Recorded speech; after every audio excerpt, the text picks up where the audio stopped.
ओम शांति। ओम शांति। 8 तारीख के महावाक्य है बाबा की आज।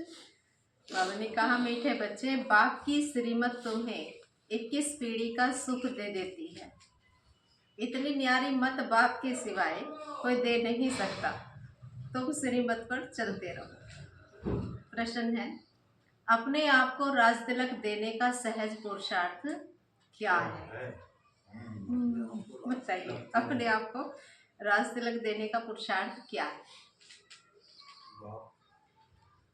जितने ज़्यादा हम सर्विस करेंगे तो उतना अच्छा राज तिलक मिलेगा, मतलब बड़े राजा बनेंगे। राजा बने, कम सर्विस प्रजा बनाई हमने अच्छी, और प्रजा बना के भी उनको सुख दिया।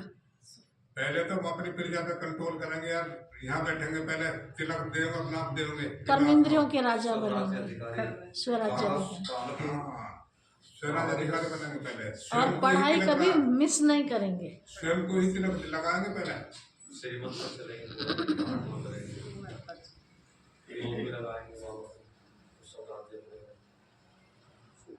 बाबा ने वो उत्तर दिया। पहले पॉइंट की बाबा ने, अपने आप को राज तिलक देने के लिए बाप की जो शिक्षाएं मिलती हैं उन पर अच्छी रीति चलो। इसमें आशीर्वाद व कृपा की बात नहीं, भगवान कृपा नहीं करेंगे। जो भी शिक्षाएं मिलती हैं उन पर अच्छी रीति चलना है, तो आशीर्वाद तो अपने आप ही मिल जाएगी।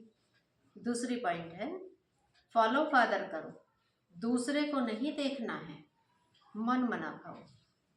इससे अपने को आपे ही तिलक मिलता है।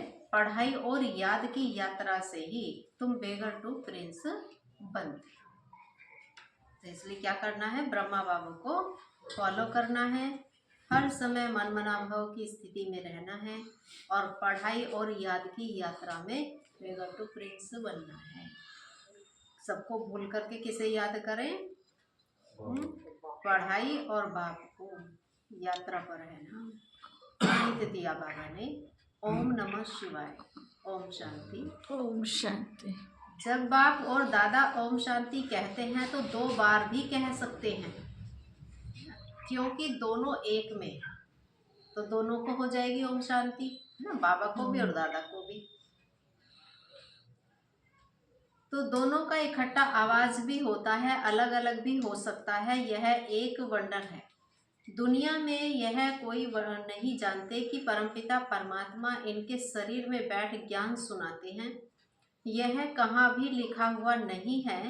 बाप ने कल्प पहले भी कहा था, अभी भी कहते हैं कि मैं इस साधारण तन में बहुत जन्मों के अंत में इसमें प्रवेश करता हूँ।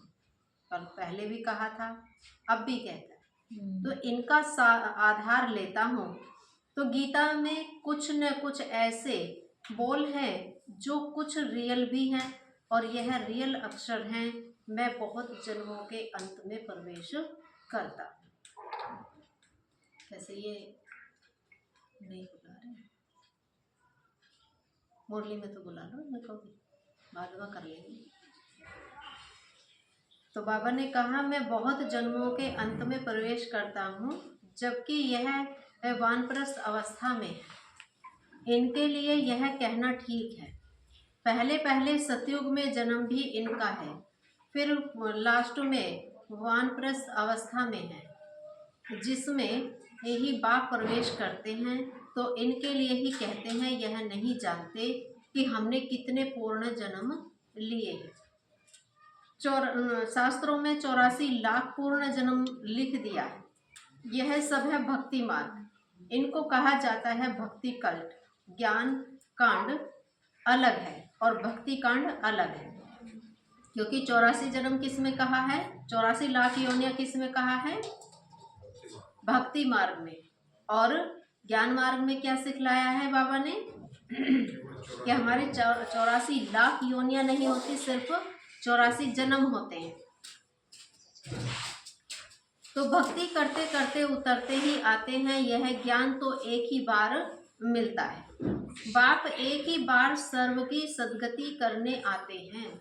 बाप आकर सबकी एक ही बार प्रारब्ध बनाते हैं। तो भविष्य की प्रारब्ध किसकी बनाते हैं, भविष्य की।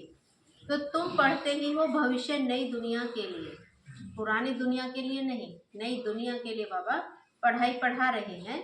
तो तुम पढ़ते ही हो भविष्य नई दुनिया के लिए, बाप आते ही हैं नई राजधानी स्थापन करने, इसलिए इनको राजयोग कहा जाता है, क्योंकि भगवान इस पढ़ाई से हमें राजाओं का राजा बनाते हैं, इसलिए कहते हैं सहज राजयोग। तो इनका बहुत महत्व है। चाहते हैं भारत का प्राचीन राजयोग कोई सिखलावे, परंतु आजकल यह सन्यासी लोग बाहर जाकर कहते हैं कि हम प्राचीन राजयोग सिखलाने आए हैं। तो वह भी समझते हैं हम सीखें, क्योंकि समझते हैं योग से ही पैराडाइज स्थापन हुआ था। तो बाप समझाते हैं योग बल से तुम पैराडाइज के मालिक बनते हो। किससे? योग बल से ही हम सतयुगी दुनिया के मालिक बनते हैं। तो पैराडाइज